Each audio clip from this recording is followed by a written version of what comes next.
Vishavaroshte Devi Pranamami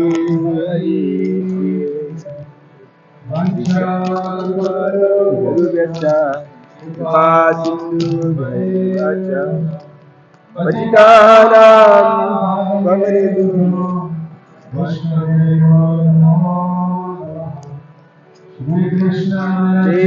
Chaitanya Prabhu Nityananda Shri Advaita Gadadhara Hare Krishna Hare Krishna Krishna Krishna Hare Hare Hare Ram Hare Ram Ram Ram Hare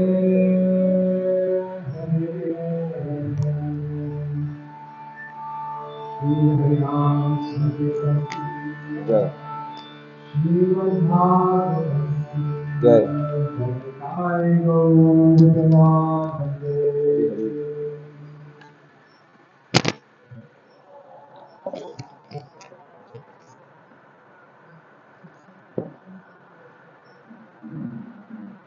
Hare Krishna, everyone. Thank you. Thank you, Anand Prabhu, for hosting us. So we will read from Srimad Bhagavatam today. It's a little hot, so try to stay awake.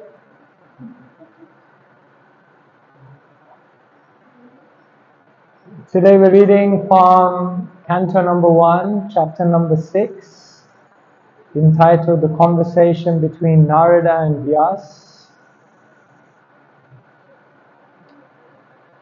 And today we're reading from 16, no? 17? 17. 17. Hari Hari.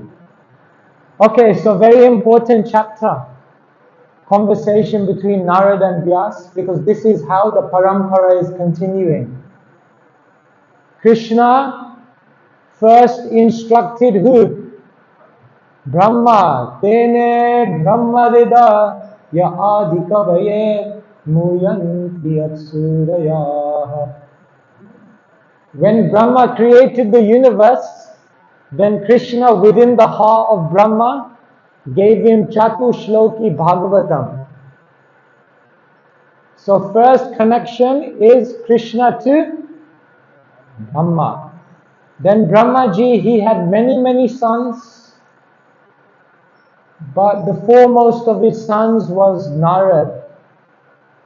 And therefore, Brahmaji imparted all the knowledge of bhakti to Narad Muni. And then Narad Muni, his name Nara means Narayan, and Da means to give. So Narada means one who gives Krishna, gives Narayan to everyone. So therefore Narada goes everywhere. Maybe he also comes to Mombasa. Yes, Narada goes everywhere and he teaches. So one time Narada Muni came to Badrik Ashram. Has anyone ever been to Badrik Ashram? In the Himalayas, very high. There is a cave, Vyasadeva Gufa, because Vyasadeva was writing there. So Vyasadeva is still living there today, if you want to go and meet him. But you have to have Vidya Chakshush, you have to have spiritual eyes.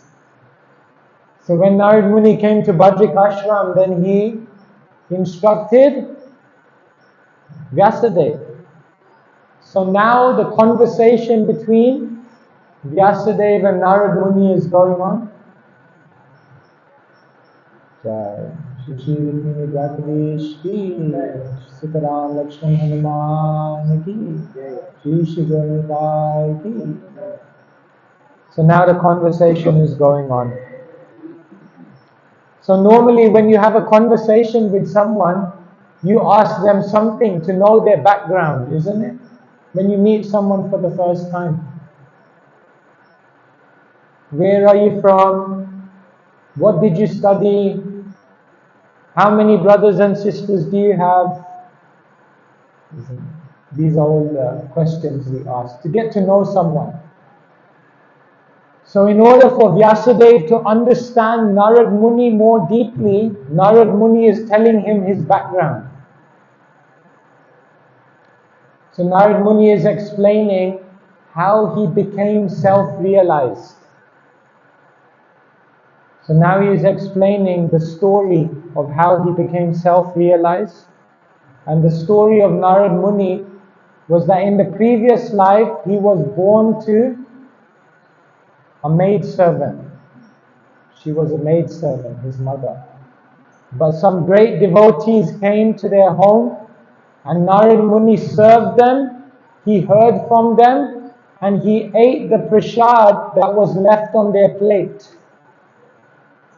So if you have the opportunity to eat the Mahaprasad from the plate of someone who is a great Vaishnava, then it's very dangerous for your material life.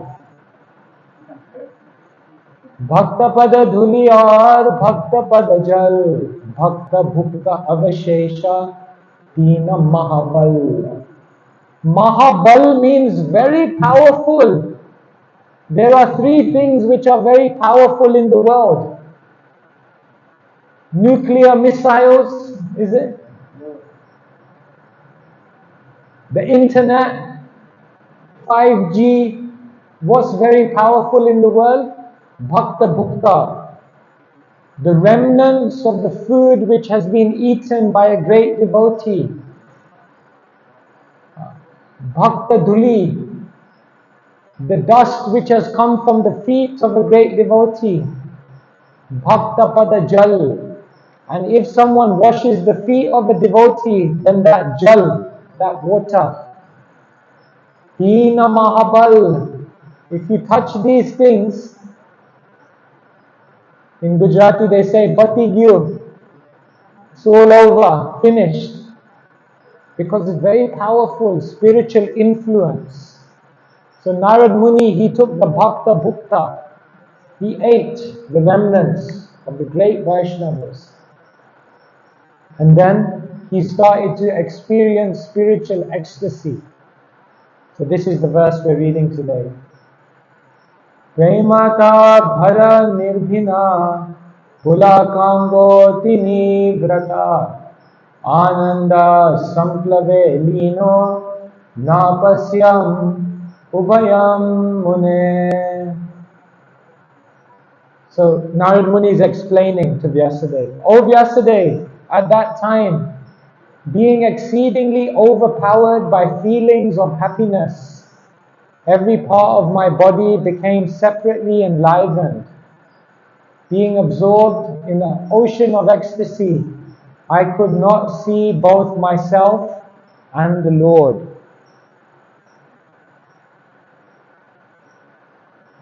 Purport. Spiritual feelings of happiness and intense ecstasies have no mundane comparison. Therefore, it is very difficult to give expression to such feelings. We can have a glimpse of such ecstasy in the words of Sri Narad Muni. Each and every part of the body or senses has its particular function. After seeing the Lord, all the senses become fully awakened to render service unto the Lord, because in the liberated state, the senses are fully efficient in serving the Lord. As such, in that transcendental ecstasy, it so happened that the senses became separately enlivened to serve the Lord. This being so, Narad Muni lost himself in seeing both himself and the Lord simultaneously. So basically, Narada Muni, he got a lot of mercy from the great devotees.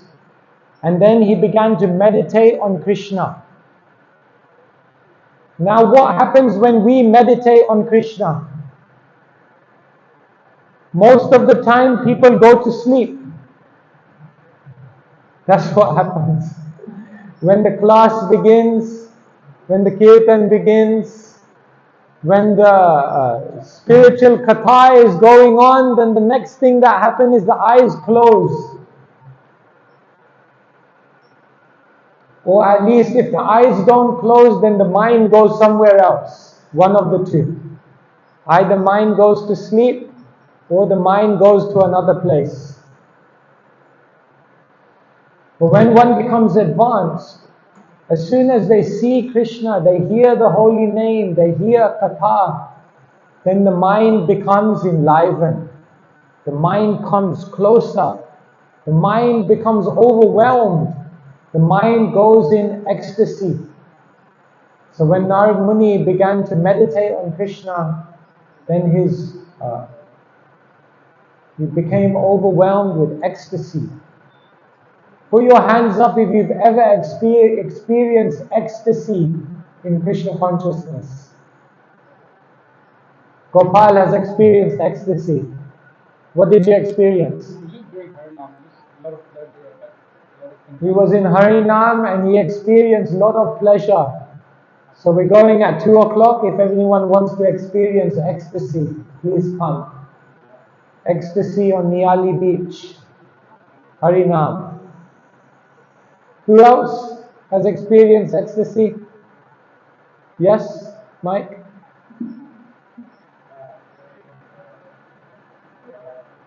During Mangalarti. My God. Ecstasy of sleep? Full ecstasy. Mangalarti, the most auspicious arti. Yes, Anand Prabhu.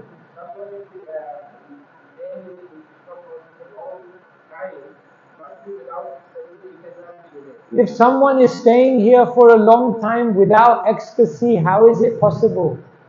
How can you remain?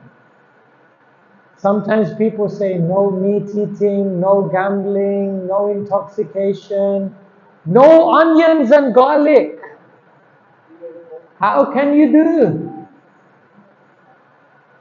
Must be some ecstasy, otherwise how you can stop yourself from all of these things? For Gujarati to give up onions and garlic, this is Australia. This is incredible, amazing. There must be some ecstasy. Otherwise, how can you do? Sorry, Mataji? Even a child? Even chai, tea and coffee. Sarvasya chai hum, we tell people, Krishna says. All varieties of tea. Sarvasya chai. Sarva dharman. So it's there must be some ecstasy, some higher taste. So here Narad Muni is saying everyone experiences some anand, isn't it? In India they say, Aaj ki anand, today's joy. But the ecstasy we feel is actually just a glimpse. What Narad Muni is experiencing is real ecstasy. 8 things happen when you experience real ecstasy. Are you interested? First thing is stamba. What does stamba mean? You become stunned, isn't it? Stamba means like in the same place, like you become frozen. Sometimes if you see something very amazing, you become so stunned you can't move. This is ecstasy, stamba. Next thing is sveda. Do you know what sveda means? Sweating. Not just under the heat of the Mombasa sun, but you begin perspiring.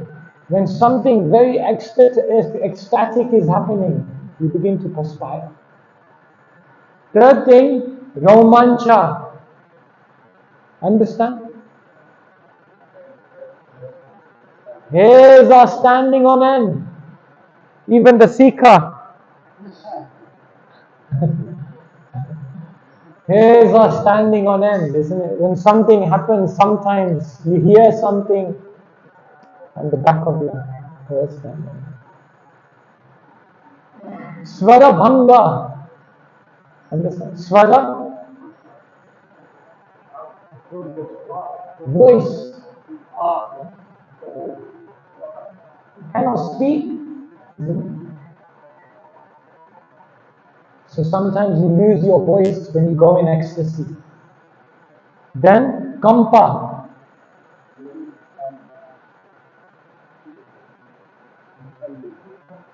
trembling. Not just because, the tax man is coming to take all your money. Trembling because ecstasy. Then, Vaivarnya. Understand? Vaivarnya. This one many people don't know. The skin becomes pale. The skin color will become very pale when you're in ecstasy. Ashru, right. Tears. Ocean, tears. I'm feeling one moment to be like millions of years. Tears are coming down from my eyes like torrents of rain. And the final one, this is a dangerous one. Pralaya. Understand? Pralaya?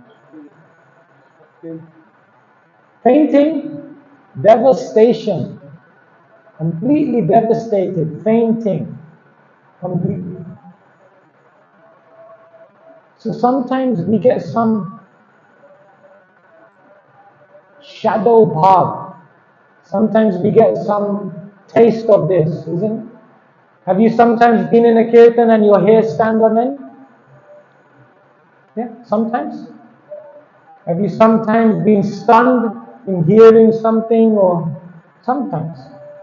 But when one develops actual ecstasy like Narad Muni, these things become very, very consistent and overwhelming, and they overpower someone's entire being. So Krishna consciousness is not just a faith. Krishna consciousness is not just a belief. Krishna consciousness means we begin to experience some joy of the heart that nothing else in this world can bring. But sometimes people may fake these symptoms, isn't it? Or sometimes they may cry in front of Krishna, but they're not crying for Krishna. They're crying to Krishna. There's a difference between crying for Krishna and crying to Krishna. When you lost your job, your wife left you, all of your family relatives are trying to take all of your money away from you, then you cry to Krishna. But such a person, when they realize that only Krishna can save me, only Krishna can help me, only Krishna is worth loving in this world, then they're crying for Krishna. So therefore, sometimes we can have these external ecstasies, but they are material, they are not spiritual. And therefore, Rupa Goswami explains there are internal ecstasies that you cannot fake. These things someone can fake, isn't it? But the internal ecstasy you cannot fake. So what are the internal ecstasies? The external ecstasies are 8. We went through them, right? The internal ecstasies are 9. But these 9, nobody can imitate. The first one is Shanti. One becomes very, very forgiving. When you experience ecstasy, you can forgive anyone. Because the small things that people did to hurt you in this world, they no longer affect your heart, because your heart is experiencing something much bigger. Therefore, the first inner ecstasy is Shanti. The second inner ecstasy is avyartha kalatvam. What does that mean? One cannot waste one moment of time. When one is actually ecstatic, they will never waste any time. They will always be busy doing something for Krishna. The third inner ecstasy, virakti. Virakti means very, very detached. No longer any desire to enjoy the material world. No longer tempted by anything of the material world. The fourth inner ecstasy, mana shunyata. Understand? Man, what does man mean? Pride. Shunya means, mana shunyata means no pride. Do you know who I am? I'm just very small. I'm insignificant. Krishna is great. Who am I? Fifth one, fifth or sixth?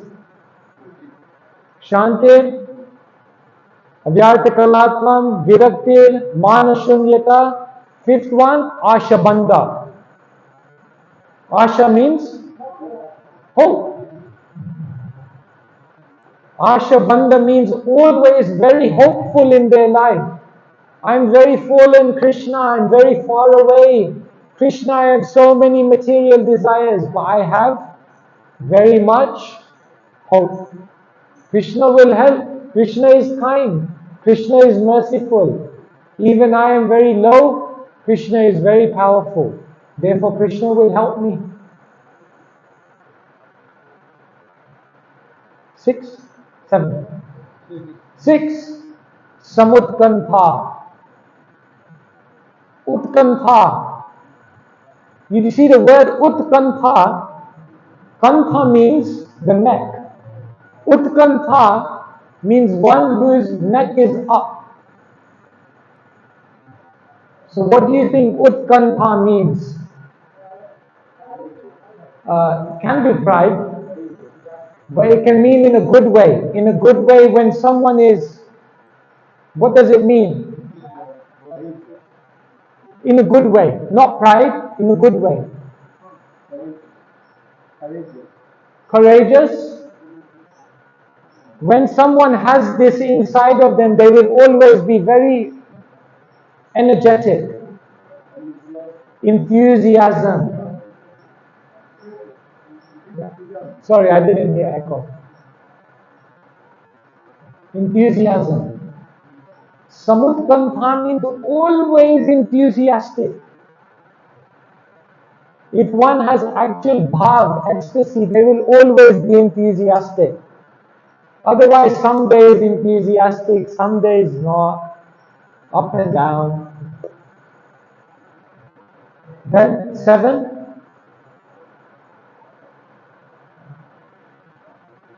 Nama Gane Sada Ruchi.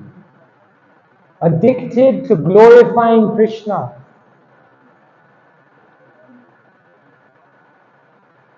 They cannot stop talking about Krishna. They cannot stop glorifying Krishna. They cannot stop speaking about Krishna's pastimes, his philosophy, his teachings. And then, Ashaktiskad Gunakyane. This means addiction. They are addicted. They love to chant Krishna's holy names and they are addicted to discussing Krishna's qualities. And the 9th and last one, Pritistad Vasati Stale. Vas means to stay. Vas Krishna's home, Vrindavan, Dwarka, Mathura. They want to always stay in the holy place. So therefore, if one has actual bhav, then externally what will happen? Tears, hair standing on end, trembling, painting, but someone may fake this.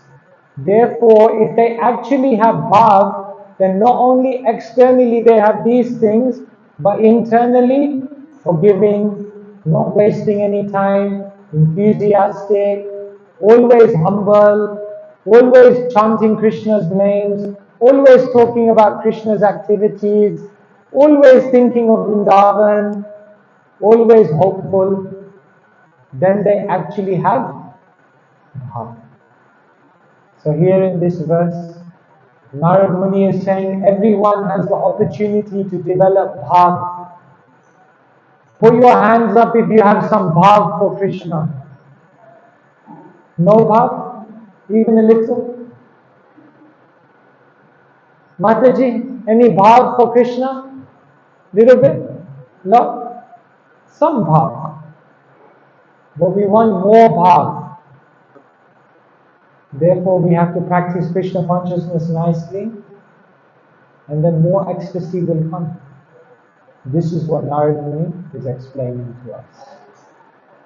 Hare Krishna, Krishna Krishna, Hare Hare, Hare Ram, Hare Ram, Ram Ram. Any question? So you explained that external symptoms and internal symptoms, but the internal symptoms seem more like qualities than symptoms which come and go like external. So like what's the difference between? Yeah. So the internal symptoms seem more like qualities that are there all the time, and the external ones seem more like things that come and go. So that's true. Because for the external symptom to come about, there must be something called a stimulant. Something stimulates, and then the external symptom comes. For example, if someone is walking and they see a peacock feather, then immediately they remember Krishna, they may begin crying. Because there must be some stimulant to create the ecstasy. But the internal ones, they don't require any stimulant. They are always there within you all the time. Always forgiving, always tasting the holy name. So that's also true. The external ones are usually triggered by a stimulant, whereas the internal ones are always the steady state of the devotee.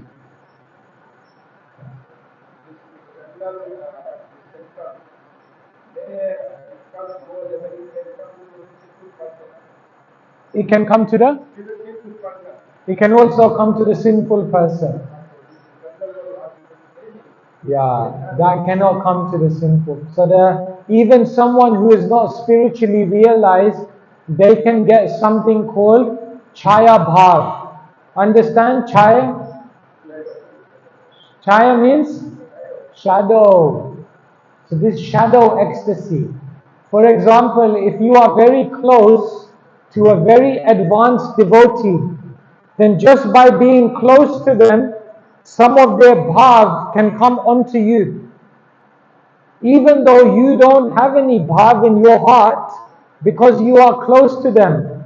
Najik tame hoy. So then, their bhav, but that's not your bhav, that's their bhav. But you are experiencing. But you cannot get their inner qualities like that. That you have to develop yourself. Understand? Yes. Okay. Amita and then Shadra.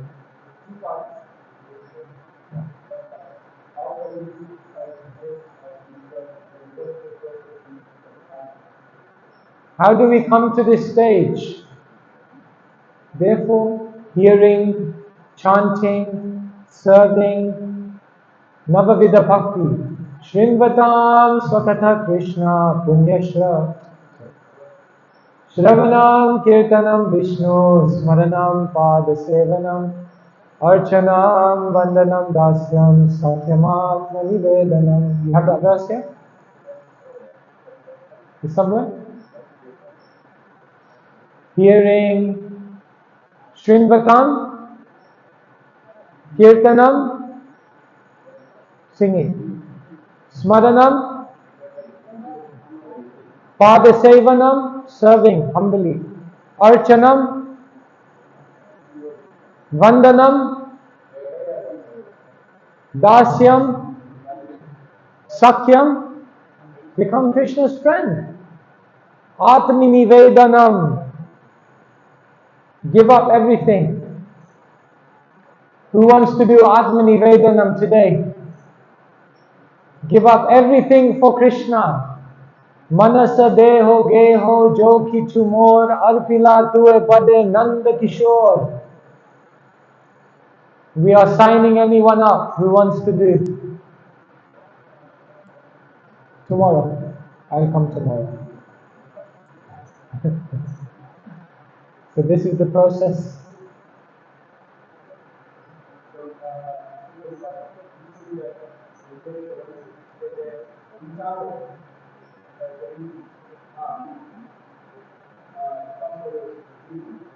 The first internal symptom of bhav is forgiveness, yes.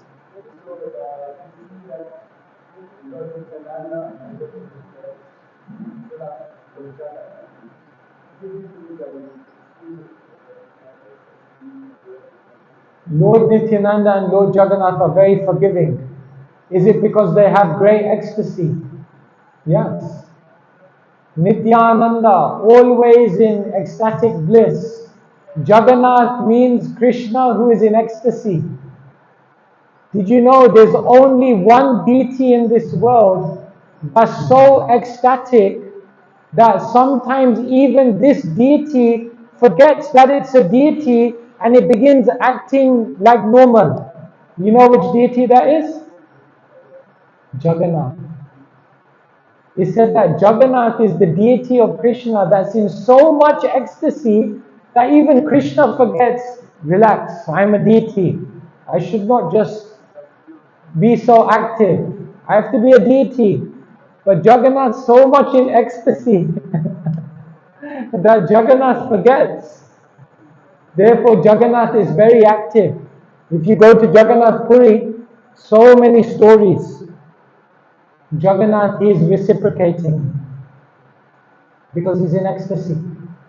He's forgot that he's a deity. So he just talks. So you try, Jagannath will talk to you.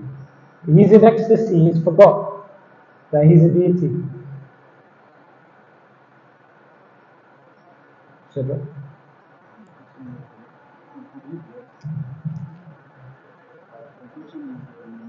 my question is from forgiveness.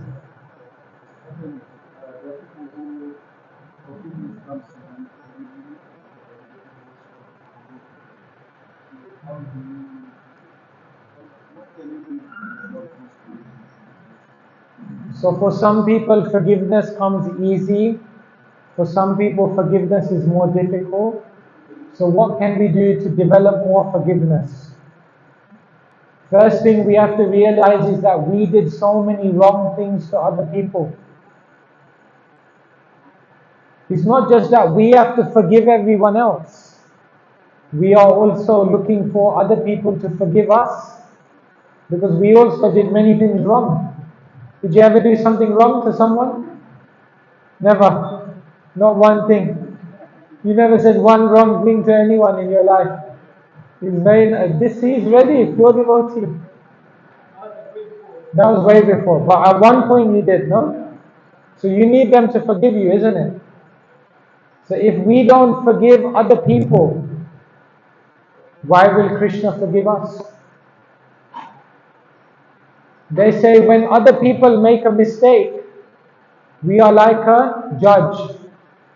But when we make a mistake, we are like a lawyer. We make so many excuses. No, it was okay. I didn't make a mistake. I'm okay, I'm good, I'm nice. But when someone else makes a mistake, no, how? We have to forgive others, because if we don't forgive others, will Krishna ever forgive us? The other reason why we forgive is because we realize it was my karma. Nothing happens by chance. So they were not the cause of my suffering. They were simply the messenger, the instrument of my suffering. Other people don't cause your suffering. We cause our other suffering, and people come to give it to us.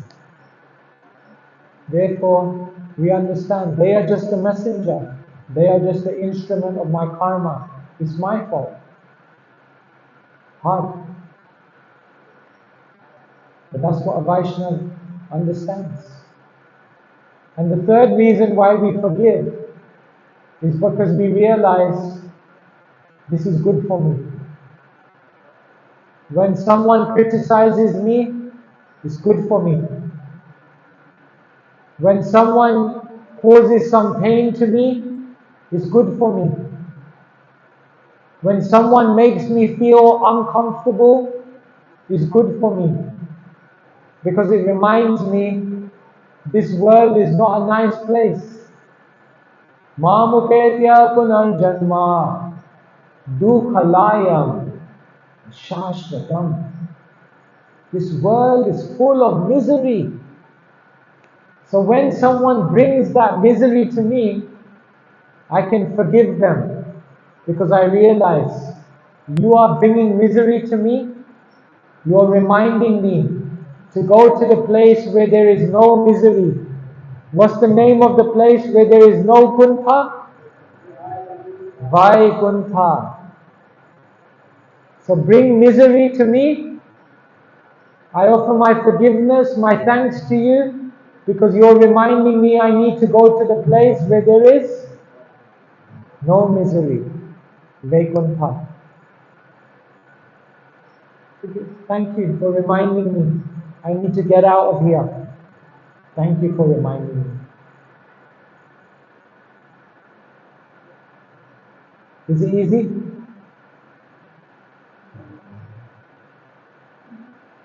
But it's possible. But we have to be more Krishna conscious.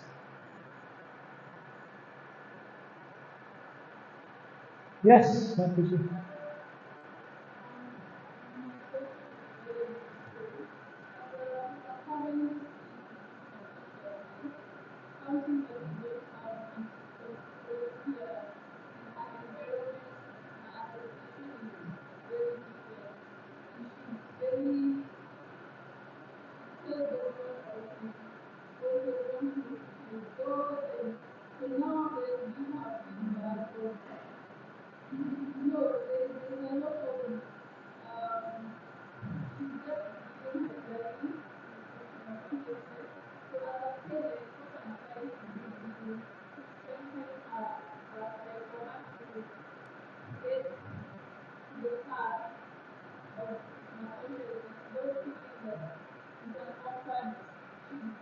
That she's different, or she's strange.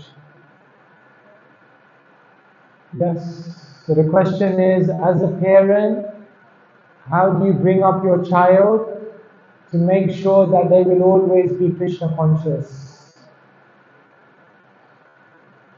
Most important thing, one of the most important things, is that she has many friends and many wonderful relationships with devotees. Therefore, all the young kids, we can bring them together so they form friendships with each other, they help each other. When someone has many friends in Krishna consciousness, then it will be much easier for them to remain Krishna conscious. So you can try to start some kind of program for the children. They have some program for the children here, where all the children come together. Gopal's fun school. So she can come, she can make friends, that's important. Then the other very important thing to inspire her in Krishna consciousness is you. Because the mother is the main guru. And if the mother is inspired, if the mother is happy, If the mother has some bhav, if the mother is ecstatic, then she will naturally be inspired. So the parents have to be very, very good example. And then the children will always remain in Krishna consciousness. And then ultimately we have to pray to Krishna. Every child has their own free will, so we can't force. But we pray to Krishna that always Krishna, keep her under your protection. Anand Prabhu, tell us, what's the secret to bringing up a child in Krishna consciousness?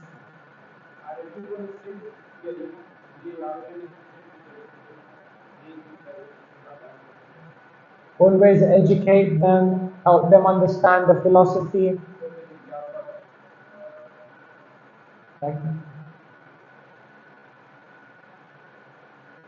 She will remain, she will not go anywhere. Once you taste Krishna consciousness, you cannot go anywhere else. Even if for some time, if they go little away, they'll come back. Joining Krishna consciousness is like joining the mafia. You can't leave because you know too much inside information. You can't leave. Isn't it?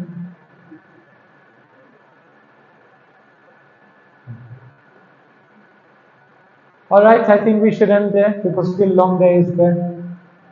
Harinam is at 2 o'clock? Harinam is there? 2 o'clock. It's 2 o'clock, right? Where's the one? Okay. So let's take Prasad and take it. So Hare Krishna. I am very thankful to Maharaj. He has very wonderfully explained this verse. So we keep all this knowledge with us so we can implement in our future. Hare Krishna. Hare Krishna. Bhagavan Keshav Mahraj ki Bhagavan ki So there is a evening program also there after Prasad. Somebody likes to have Prasad in the evening, there is 5 o'clock, there is Prasad. After Prasad, we depart from here to town, that is called place normal. Then we go there and the Maharaj will give the talk there. And after that also there is a Prasad is there, you don't like to have here, you can take Prasad there. And after that, then we come back to Hare Krishna.